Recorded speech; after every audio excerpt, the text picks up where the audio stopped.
नमस्कार। आज हम एक ऐसे सफर पर निकलने वाले हैं जो इंसानियत की सबसे बड़ी खोजों को टटोलता है। गहरे महासागरों से लेकर दूर के ग्रहों तक और यहाँ तक कि हमारी अपनी हकीकत की सीमाओं तक। तो चलिए शुरू करते हैं ये रोमांचक सफर। ये आंकड़े ना वाकई में चौंकाने वाले हैं।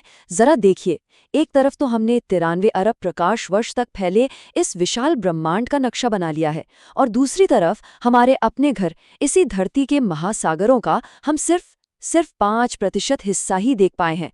कितनी अजीब बात है ना, कि शायद सबसे बड़े रहस्य कहीं बाहर नहीं बल्कि यहीं हमारे पैरों के ठीक नीचे दबे हुए हैं।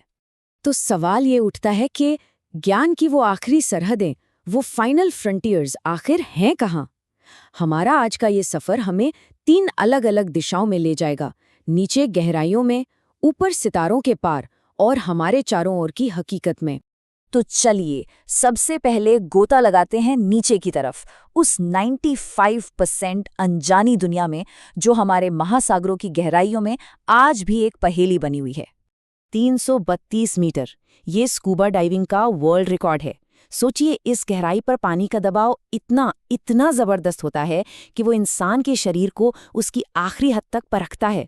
ये समझिए कि ये हमारी शारीरिक सहन शक्ति की एक सीमा है। अब चलिए और भी गहरा उतरते हैं 3800 मीटर्स पर। यहाँ इस गहराई में मशहूर टाइटैनिक का मलबा पड़ा है।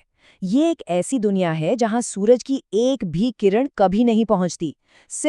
सिर्फ अंतहीन अंधेरा है और ऐसा दबाव जो किसी भी चीज को कुचल दे।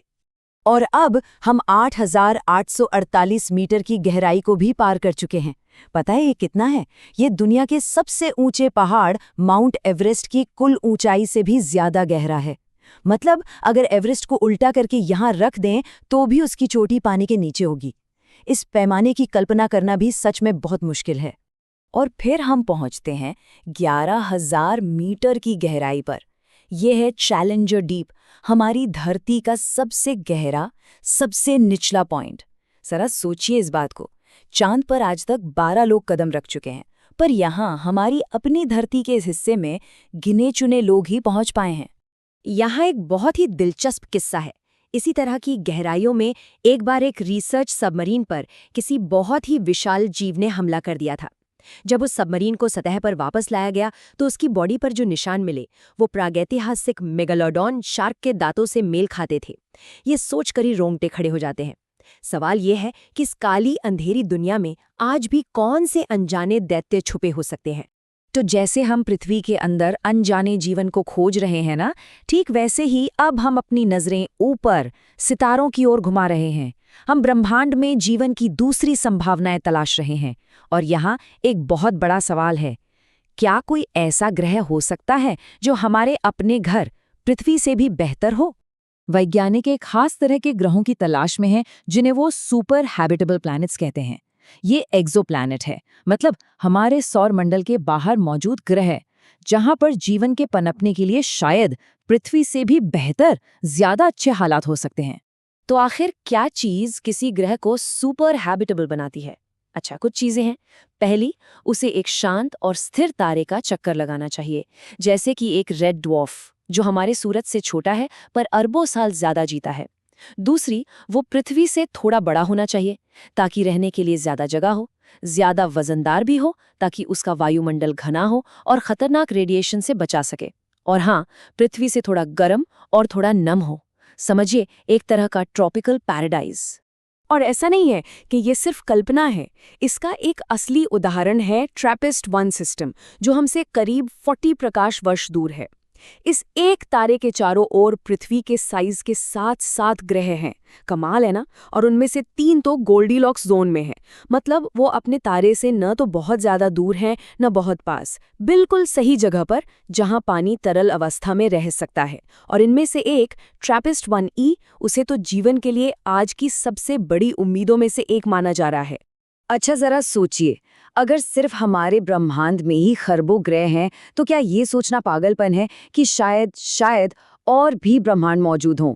और यही सवाल हमें ले जाता है एक ऐसे आइडिया की तरफ जो दिमाग को पूरी तरह से चकरा देता है, पैरेलल यूनिवर्स, यानी समानांतर ब्रह्मांड। एक मशहूर कॉस्मोलॉजिस्ट हैं मैक्स टेगमार्क। उनकी एक बात सुनिए, वो कहते हैं, अगर आप काफ़ी दूर तक, बहुत दूर तक यात्रा करें तो आपको अपनी एक कॉपी मिल जाएगी। सिर्फ कोई ऐसा नहीं जो आपकी तरह दिखता हो, बल्कि कोई ऐसा जो आपकी तरह महसूस भी करता हो। है ना ये एक चौंका देने वाला विचार? अब इसके पीछे का लॉजिक जितना हैरान करता है उतना ही सीधा भी है। देखिए, अगर ये ब्रह्मांड अनंत है, मतलब इसका कोई अंत नहीं है, तो एटम्स से बनने वाले पैटर्न की भी कोई लिमिट नहीं होगी। तो कोई भी पैटर्न, चाहे वो एक पत्थर का हो या एक इंसान का, उसे आखिरकार खुद को दोहराना ही पड़ेगा। इसका मतलब गणित के हिसाब से कहीं न कहीं बहुत दूर हमारी एक और कॉपी मौजूद हो सकती है। अच्छा, एक और थ्योरी है जो क्वांटम मैकेनिक्स से आती है। इसे ऐसे समझते हैं, मान लीजिए हमने एक सिक्का उछाला, हमारी इस दुनिया में वो हेड्स पर गिरा, लेकिन मैनी वर्ल्ड्स थ्योरी कहती है कि ठीक उसी पल एक और ब्रह्मांड बन गया, एक नई हकीकत जहां वो सिक्का टेल्स पर गिरा।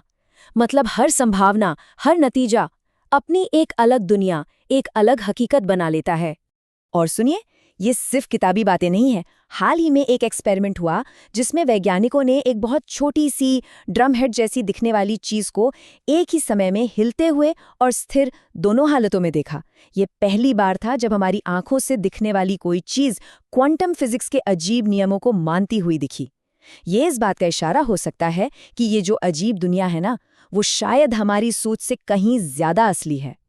तो हमने समंदर की अंधेरी गहराइयों में झांका, हमने सितारों के पार दूसरी दुनियाओं को देखा, और हमने हकीकत के ताने बाने को ही समझने की कोशिश की। अब इन सभी खोजों को एक साथ लाकर देखने का वक्त है।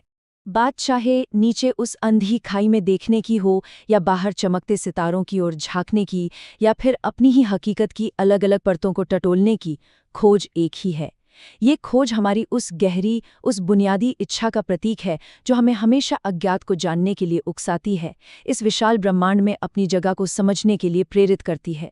तो नीचे, बाहर और अपने ही चारों ओर की इस लंबी खोज के बाद एक आखिरी सवाल बचता है कि आखिर यहाँ होने का, इस वक्त, इस जगह पर मौजूद होने का असल मतलब क्या है। और शायद यही वो सवाल है जो इंसानियत की सबसे बड़ी और अंतिम सरहद है।